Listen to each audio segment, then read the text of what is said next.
the name of the Father, and of the Son, and of the Holy Spirit. Amen. The grace of our Lord Jesus Christ, and the love of God, and the communion of the Holy Spirit be with you all. And with your spirit. Magandang umaga po mga brothers and sisters.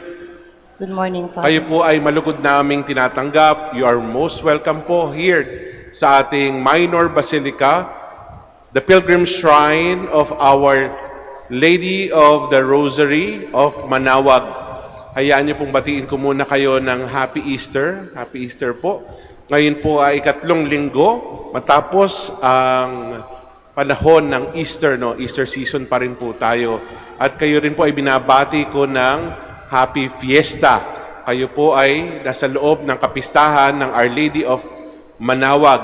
Ang darating pong piyesta ay sa nalalapit na ika-7, May 7 po ng Mayo. Ihanda po natin ang ating mga sarili sa pagdiriwang na ito. Let us prepare ourselves in the celebration of the sacred mysteries and recall to mind our sins and ask the Lord for pardon and strength. I confess to Almighty God and to you, my brothers and sisters, that I have greatly sinned in my thoughts and in my words, in what I have done and in what I have failed to do, through my fault, through my most grievous fault.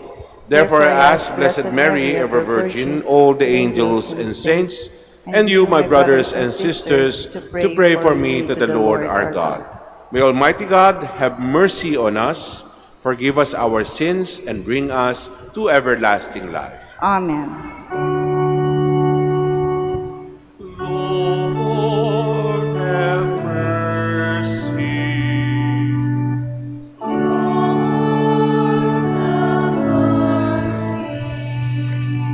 Christ, have mercy.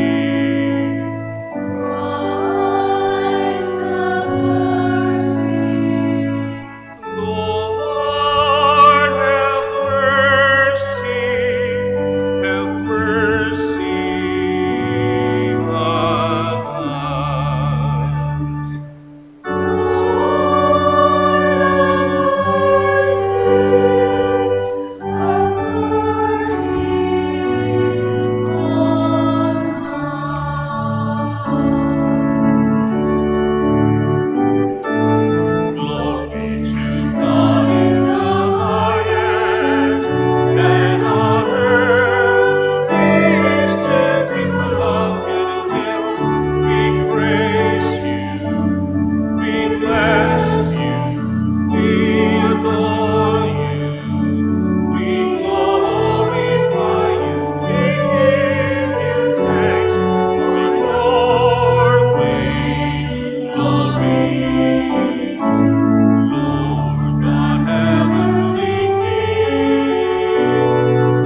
Let us pray.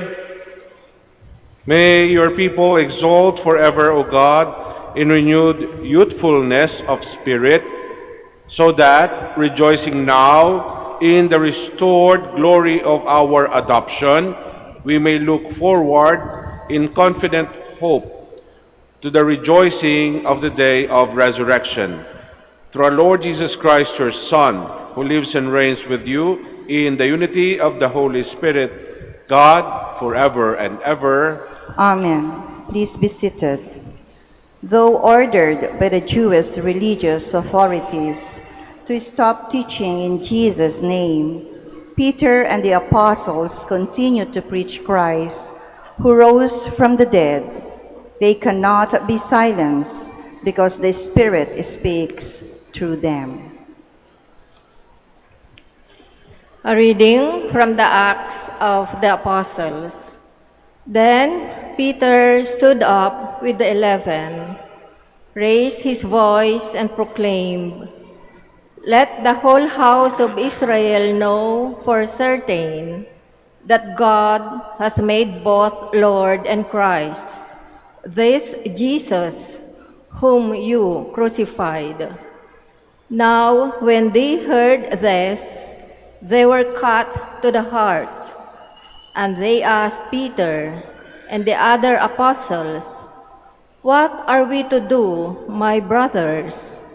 Peter said to them, "Repent and be baptized, every one of you, in the name of Jesus Christ, for the forgiveness of your sins, in the name, and you will receive the gift of the Holy Spirit. For the promise is made to you and to your children and to all those far off, whomever the Lord our God will call."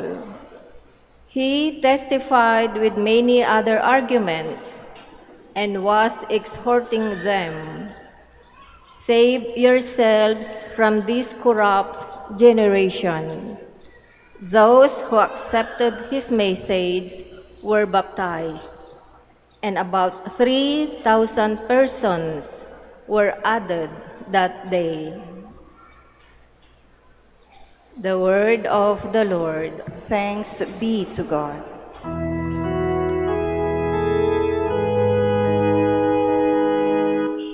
I will praise you, Lord, for you have rescued me. I will praise you, Lord, for you have rescued me.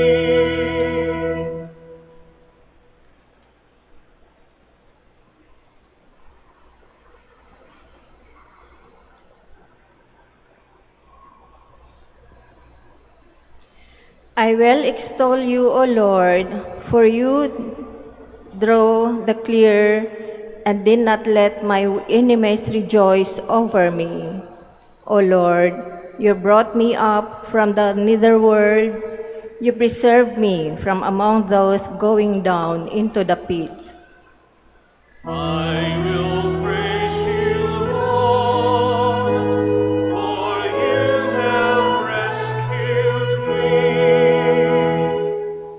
Sing praise to the Lord, you, his faithful ones, and give thanks to his holy name, for his anger lasts but a moment, a lifetime his goodwill.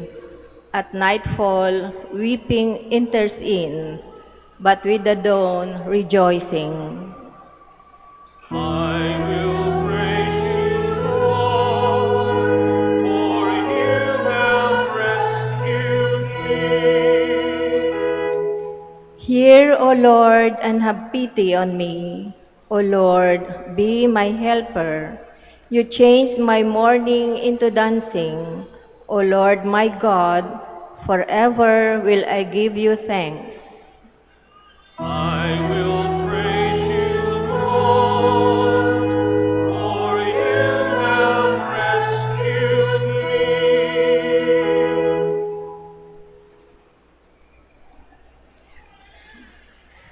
reading from the book of Revelation. I, John, looked and heard the voices of many angels who surrounded the throne, and the living creatures and the elders. They were countless in number, and they cried out in a loud voice, "Worthy is the Lamb that was slain, to receive power and riches, wisdom and strength, honor and glory and blessing." Then I heard every creature in heaven and on earth, and under the earth, and in the sea. Everything in the universe cry out to the one who sits on the throne and to the Lamb, be blessing and honor, glory and might, forever and ever. The four living creatures answered, Amen. And the elders fell down and worshiped. The word of the Lord. Thanks be to God. Please stand.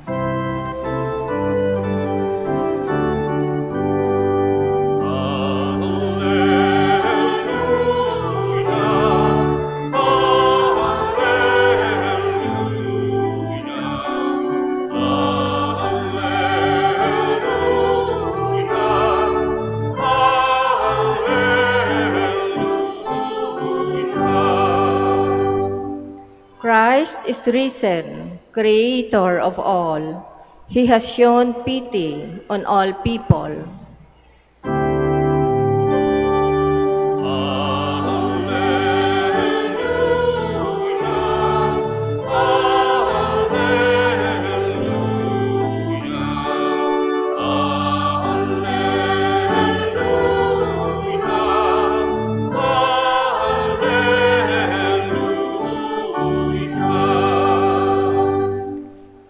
The Lord be with you. And with your spirit. A reading from the Holy Gospel according to St. John. Glory to you, O Lord. At that time, Jesus revealed himself again to his disciples at the Sea of Tiberias. He revealed himself in this way, together with Simon Peter, Thomas called Didymus, Nathanael from Cana in Galilee, Zebedee's sons, and two others of his disciples. Simon Peter said to them, "I am going fishing." They said to him, "We also will come with you." So they went out and got into the boat, but that night they caught nothing. When it was already dawn, Jesus was standing on the shore, but the disciples did not realize that it was Jesus. Jesus said to them, "Children, have you caught anything to eat?" They answered, "No." So he said to them, "Cast the net over the right side of the boat, and you will find something." So they cast it and were not able to pull it in because of the number of fish. So the disciple whom Jesus loved said to Peter, "It is the Lord." When Simon Peter heard that it was the Lord, he tucked in his garment, for he was lightly clad, and jumped into the sea. The other disciples came in the boat, for they were not far from shore, only about 100 yards, dragging the net with the fish. When they climbed out on shore, they saw a charcoal fire with fish on it and bread. Jesus said to them, "Bring some of the fish you just caught." So Simon Peter went over and dragged the net ashore, full of 153 large fish. Even though there were so many, the net was not torn. Jesus said to them, "Come, have breakfast." And none of the disciples dared to ask him, "Who are you?" because they realized it was the Lord. Jesus came over and took the bread and gave it to them, and in like manner the fish. This was now the third time Jesus was revealed to his disciples after being raised from the dead. When they had finished breakfast, Jesus said to Simon Peter, "Simon, son of John, do you love me more than these? Simon Peter answered him, Yes, Lord, you know that I love you. Jesus said to him, Feed my lambs. He then said to Simon Peter a second time, Simon, son of John, do you love me? Simon Peter answered him, Yes, Lord, you know that I love you. Jesus said to him, Tend my sheep. Jesus said to him the third time, Simon, son of John, do you love me?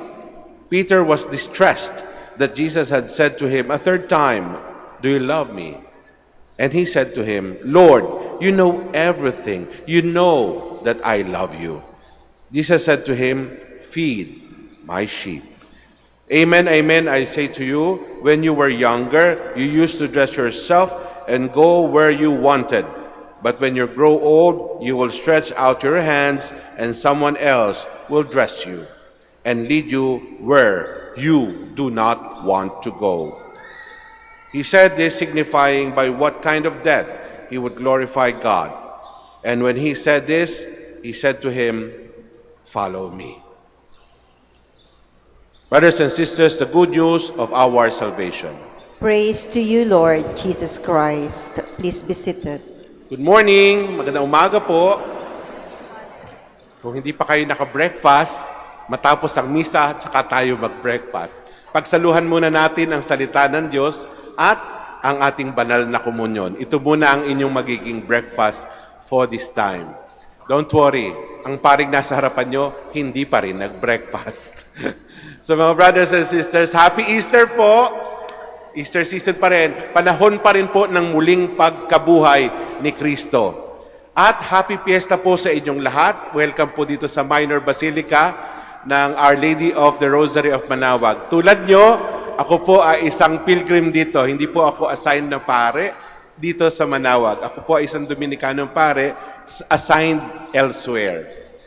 And I welcome you and I welcome myself also sa ating shrine of Our Lady of the Rosary, the Minor Basilica. Tayong mga Pilipino, mga brothers and sisters, ay may kasabihan, may awa ang Diyos.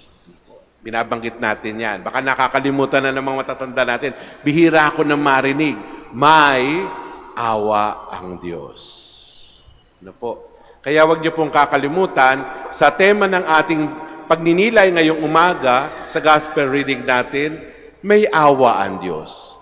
Pero po, may kulatilya ng konti. Ang ating magiging tema, ang kinaawaan, muling pagkakatiwalaan. Uulitin ko po, ang kinaawaan, muling pagkakatiwalaan. Sana po namnamin ninyo sapagkat yun ang magiging tema ng usapan natin. Dahil si Pedro, itong pagkakataong ito'y nakipagtagpo sa pangatlong pagkakataon sa ating Panginoong Jesucristo matapos siyang muling mabuhay. After pong ipako sa krus, namatay, inilibing, at muling nabuhay.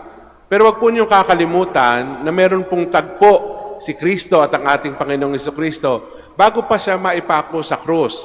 Sinabi ni Pedro, hindi kita iiwan, Panginoong Jesucristo, kahit saan ka magpunta. At ang sabi ng Panginoong Jesucristo, hindi mo ako iiwan. Sabi niya, hindi pa natatapos ang gabi, baka 3 beses mo kong itatatwa. You will deny me, Peter, 3 times. At ganun nga ang nangyari. Si Pedro, sa 3 beses na pagkakataon, itinatwa, idinanay, pinasinungalingan niya, nakakilala niya, nakasama niya, at kaibigan niya ang Panginoong Jesucristo. Matapos niyang sabihin ang kasinungalingan na ito, tumilaok ang manok. At ngayon maghaharap muli ang Panginoong Jesucristo at si Pedro. Kaya nga nung sinabi ni Juan kay Pedro, yung nakikita natin, ang Panginoon yan. That is the Lord. Nahiya siya sa kanyang sarili, nagsuot ng damit, at siya ay tumalon mula sa bangka, tumalon doon sa Sea of Tiberias. Siya ay nagpalubog sa tubig sapagkat siya ay nahihiya sa kanyang sarili. Para bang siya ay nagwash ng kanyang karumihan At sa kanyang pag-ahon, sila'y nagkita ng Panginoong Jesucristo. At makatlong beses din siyang tinanong, Pedro, anak ni Juan, mahal mo ba ako? Sabi ni Pedro, yes, Lord, mahal kita. Pakainin mo ang aking mga tupa. Pangalawang beses, Pedro, mahal mo ba ako? Opo, Panginoon, mahal ko po kayo. Pedro, anak ni Juan, mahal mo ba ako? Panginoon, alam mo ang lahat ng bagay. Wala akong malilihim sa iyo. Alam mo kung gaano kita kamahal. Pero sa pangatlong pagkakataon na siya tinanong, para bang nagbalik ala-ala, Mga 3 beses kong itinatwa, 3 beses din akong tinanong, kino-confirm kong mahal ko siya. Parang tayo rin, Tayo nagsisimba sa Our Lady of Manaoag, tinatanong ka, mahal mo ba ang Panginoon? Oo naman. Subukan mo gawin sa asawa mo yan. Bulungan mo. Mahal mo ba ako? Oo naman. Mahal mo ba ako? Oo naman. Pangatlong beses, mahal mo ba ako? Sasabihin sa'yo, ang kulit mo. Di ba? Wala tayong katsaga-tsaga. Pero pag tayo tinanong ng Panginoon, kino-confirm niya sa atin, mahal mo ba ako for the 3rd time? Sapagkat itong pagkakataong ito ay panahon ng kapatawaran ni Pedro. Siya ay kinaawaan ng Panginoong Hesukristo at muling pinagkatiwalaan. Siya ay kinaawaan at muling pinagkatiwalaan. Ikaw na nagkasala ay pinatatawad na sa iyong pagtatatwa, sa iyong kaibigan, si Jesus. At kahit na ikaw ay nagtatwa, nagtaksil, nagkasala, tulad natin, nagkakasala sa harapan ng Diyos. Pero muling minamahal at binibigyan ng pagkakataon ng Diyos para manumbalik. At sa ating kapatawaran, bibigyan tayo ng panibagong pagtitiwala. Aatasan tayo ng panibagong tungkulin. Tulad ni Pedro, sasabihin sa atin, mahal mo ba ako? Kung talagang mahal mo ako, pakainin mo ang aking mga tupa. Sasabihin nyo, Father, ba't ganyan ang reflection mo? Sapagkat, tulad po ninyo, tulad ni Pedro, ako po'y relate na relate. Sapagkat, ito pong simbahang ito, ang lugar na yan ay saksi para sa milagro ng mahal na Birhen sa buhay ko. Ako po'y nagpupunta rito sa Our Lady of Manaoag bilang pilgrim. Ako po'y nagpapasalamat sapagkat magdadalawang taon na po sa Agosto, sa buwan ng Agosto, nung natikman ko ang grasya ng Diyos sa tulong ng panalangin at patnubay ng mahal na inang Our Lady of Manaoag, Apo Bakit. Bakit kanyo? Alam po ninyo, pag tayo tumatanda, dinadapuan tayo ng mga ano-anong sakit. Ako po'y minalas siguro sa buhay sapagkat sinusubukan ng pananampalataya. Kala ninyo, ang pare dinadapuan ng mga sakit. Pati ang pare dinadapuan ng sakit. Ako po ay nawalan ng lakas mula baywang hanggang talampakan. Ako po ay naupo sa wheelchair. At mahigit 6 na buwan po, hindi po ako nakakapagmisa. Humihiling po ako ng tulad ninyo, nananalangin, humihingi ng awa sa Diyos. Sabi ko, may awa ang Diyos. Mananalangin ng mahal na ina. Bibigyan tayo ng grasya. Ako ay muling patatayuin at paglalakarin. Nawalan po ako ng lakas.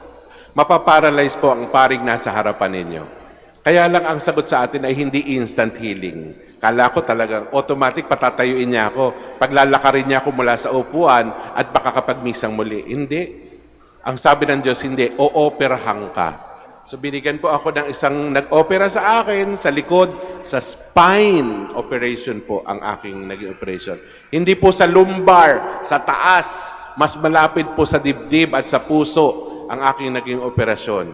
At kung meron po dito na mga tao na malalang may sakit, relate na relate ako sa inyo sapagkat ganun po ang pinagdaanan ko. At sabi sa akin ng doktor, 3 bagay lang ang pwede nating mangyari matapos ang operasyon. Either 90% makakakilos kang muli, makaka-function ka sa awa ng Diyos. Pangalawa, ikaw ay habang buhay na magiging paralyzed father o sa pangatlong beses, sa pangatlong pagkakataon, ang third option natin, magre-report ka na kay Lord. Sabi ko sa kanya, pwede ba yung third option ay hindi natin isasama? Sabi ng doktor sa akin, ay Father, ako po'y doktor lamang, hindi ako Diyos. Kaya abot-abot ang panalangin ko. Makailang beses po ako nagbalik-balik dito. Nasa likod ninyo ko, may misang kapatid ko nagbibisa rito sa harapan. Sumusubo ako ng komunyon tulad ninyo. Pabalik-balik ako dito sa mahal na Birhen. Humingi ako ng awa sa Diyos. Humingi ako ng solusyon sa Diyos. Pero alam po niyo kung anong binigay sa akin? Sabi niya sa akin, magtiwala ka lang. Ako ang bahala. Sapagkat hindi po talaga nagkamali matapos ang operasyon, dalawa lang pong klase ang milagro na natikman ko. Mula po sa operasyon hanggang sa ngayon, aaminin ko po talaga, wala pong sakit yung likod ko. Hindi ko alam po anong nangyari. Wala pong sakit. Tinanong ko nga sa doktor, Dok, paano po ba ako matutulog? Dahil operahan mo ako sa likod. Ang sagot lang sa akin ng doktor, nakapikit, Father.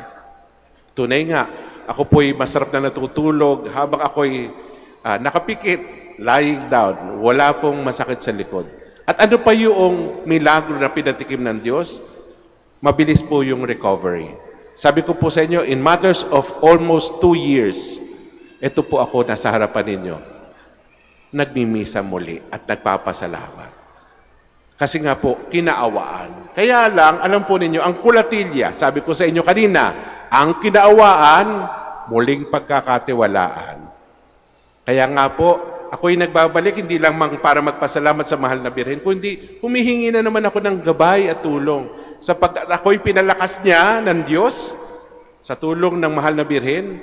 Ang ako po'y nakatayo muli sa harapan nito at nagmimisa, pero ako po'y binibigyan niya ng panibagong assignment. Ako po ay malilipat mula sa isang kumbento papunta sa Calamba, Laguna. Meron po kasing eskwelahan doon, Colegio de San Juan de Letran, Calamba, Laguna. So kung saan man po ako na ngayon, ako po ay nasa UST, mga Dominikanong parang nasa UST, ako po ay malilipat ng assignment. At yung assignment na mabibigay sa akin ay medyo mabigat, kaya po ako humihingi ulit ng panalangin sa mahal na Birhen sa pamamagitan ng misang ito. Kaya nga po, kasama ng inyong mga personal intentions ng iyong panalangin, kasama po akong humihingi rin, tulad ninyo, isang pilgrim sa paanan, sa dambana ng mahal na Birhen. Sapagkat alam ko, magtitiwala tayo sa Kanya, hindi tayo pababayaan.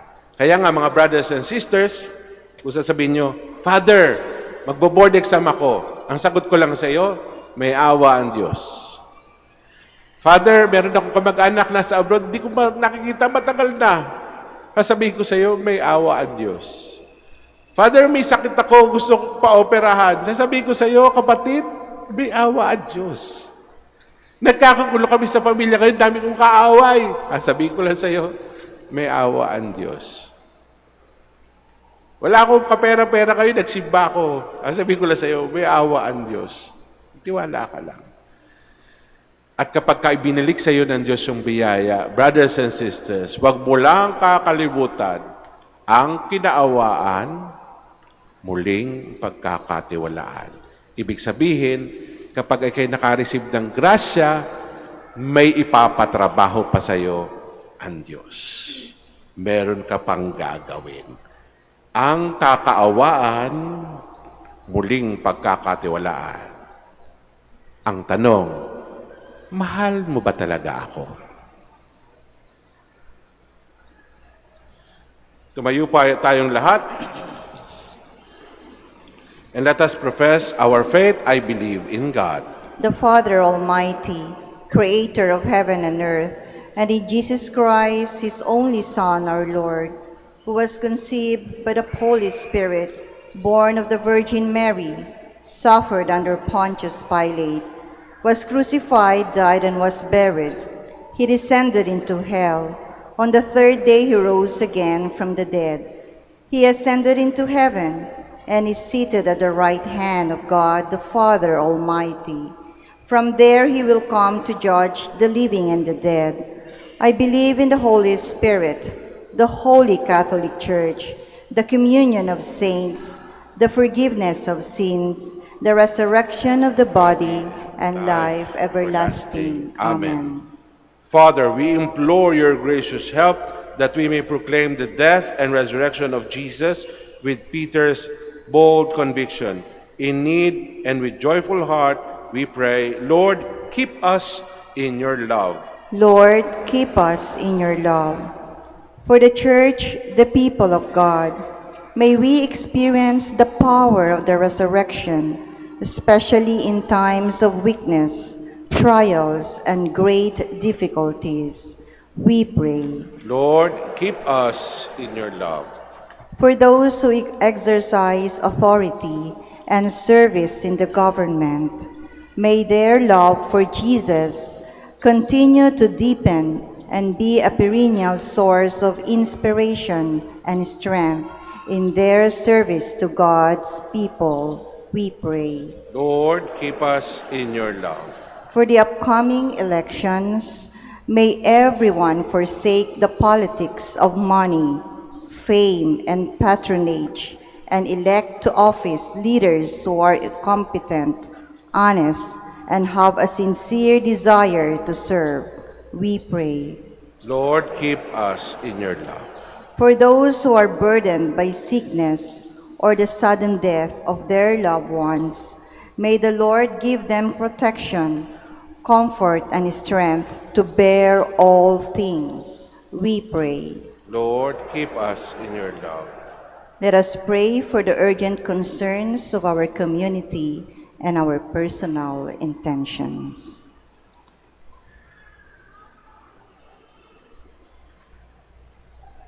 We pray. Keep us in your love. God our Father, you restored us to yourself through the resurrection of your Son. Hear our prayers and strengthen us in giving witness to our Easter faith. We ask this through Christ our Lord. Amen. Please be seated.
Please stand. Pray, dear friends, that my sacrifice and yours may be acceptable to God Almighty Father. May the Lord accept the sacrifice at your hands for the praise and glory of his name, for our good and the good of all his holy church. Receive, O Lord, we pray, these offerings of your exultant church, and as you have given her cause for such great gladness, grant also that the gifts we bring may bear fruit in perpetual happiness. We ask this through Christ our Lord. Amen. The Lord be with you. And with your spirit, Lift up your hearts. we lift them up to the Lord. Let us give thanks to the Lord our God. It is right and just. It is truly right and just, our duty in our salvation, at all times to acclaim you, O Lord, but in this time above all to laud you yet more gloriously, when Christ our Passover has been sacrificed. He never ceases to offer himself for us, but defends us and ever pleads our cause before you. He is the sacrificial victim who dies no more, the Lamb once slain who lives forever. Therefore, overcome with paschal joy, every land, every people exalts in your praise, and even the heavenly powers with angelic host sing together the unending hymn of your glory as they now acclaim. Holy, holy, holy, Lord God of hosts. Heaven and earth are full of your glory. Hosanna in the highest.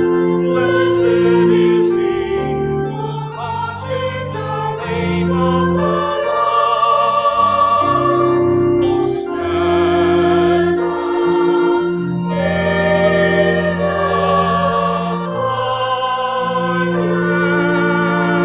highest. Please kneel.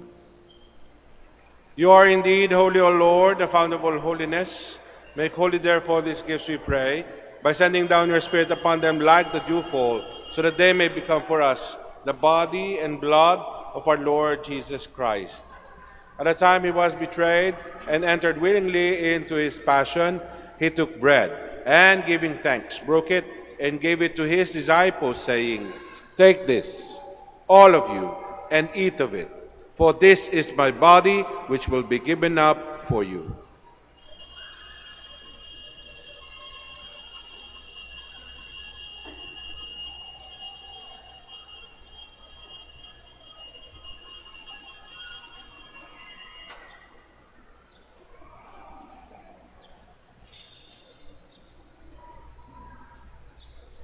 In a similar way, when supper was ended, he took the chalice, and once more, giving thanks, he gave it to his disciples, saying, "Take this, all of you, and drink from it, for this is the chalice of my blood, the blood of the new and eternal covenant, which will be poured out for you and for many for the forgiveness of sins. Do this in memory of me."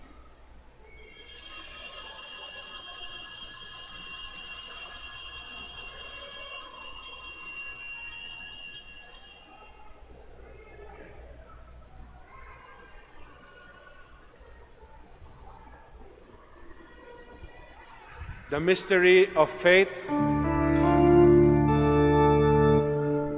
we eat this bread and drink this cup, we proclaim your death, Lord, until you come again.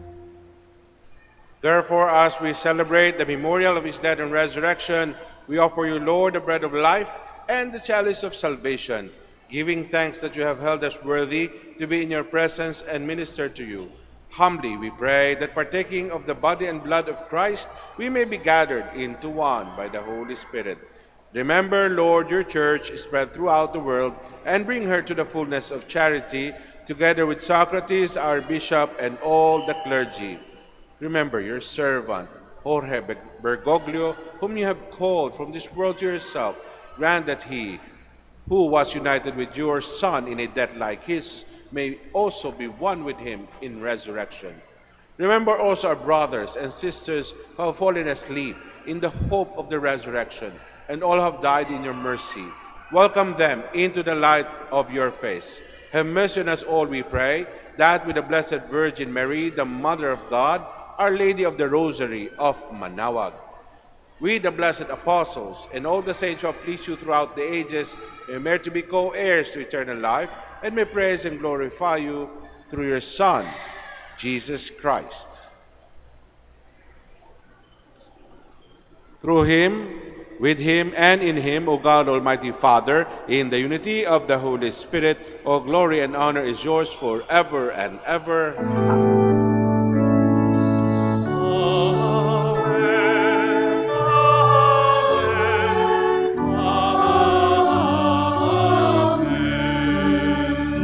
Please stand. Jesus taught us to call God our Father, and so we have the courage to say,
Deliver us, Lord, we pray, from every evil. Graciously grant peace in our days, that by the help of your mercy we may be always free from sin and safe from all distress, as we await the blessed hope and the coming of our Savior, Jesus Christ. Sapagkat sa'yo nagmula ang kaharian at kapangyarihan at kaluwalhatian magpasawalang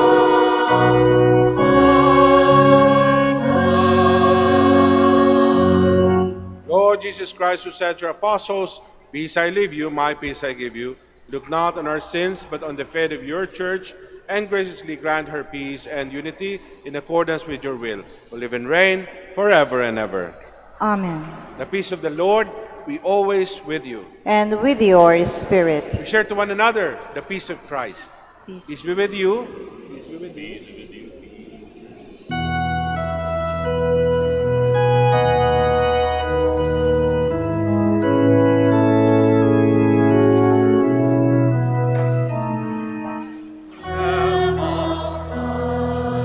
Take away the sins of the world. Have mercy on Lamb of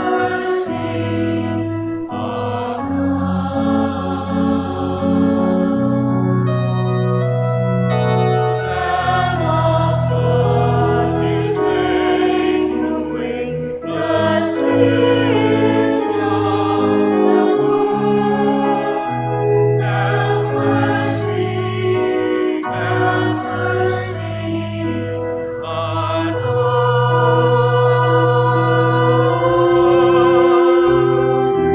Lamb of God, you take away the sins of the world.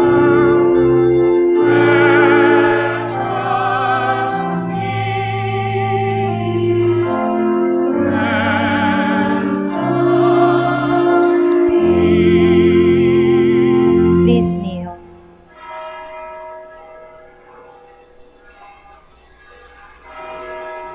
Behold Jesus, behold the Lamb of God, behold him who takes away the sins of the world. Blessed are those called to the supper of the Lamb. Lord, I am not worthy that you should enter under my roof, but only say the word, and my soul shall be healed.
Please stand. Let us pray. Look with kindness upon your people, O Lord, and grant, we pray, that those you were pleased to renew by eternal mysteries may attain in their flesh the incorruptible glory of the resurrection. We ask this through Christ our Lord. Amen. Thank you, brothers and sisters, for joining the celebration today. Huwag pong kakalimutan, may awa ang Diyos. Sa tulong ng mahal na Birhen, ng Manaoag, may awa ang Diyos. At kapag ikay pinagkaawaan, muli tayong pagkakatiwalaan. The Lord be with you. And with your spirit. Almighty God bless you all, the Father and the Son and the Holy Spirit. Amen. Our Mass is ended. We go in peace. Thanks be to God.